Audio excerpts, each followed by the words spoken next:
Blue as well.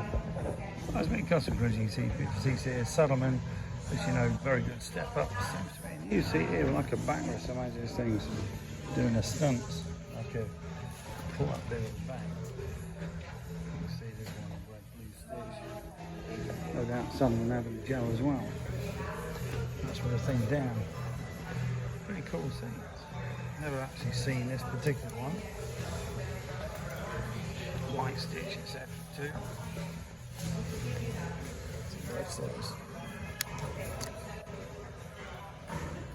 Yeah, I don't actually tell you what these fit, but what a cool thing I just noticed is Sawaki exhaust. Not sure if you know for FXL. So it's Sawaki speed, all performance 2 into 1s. Any Evos on here.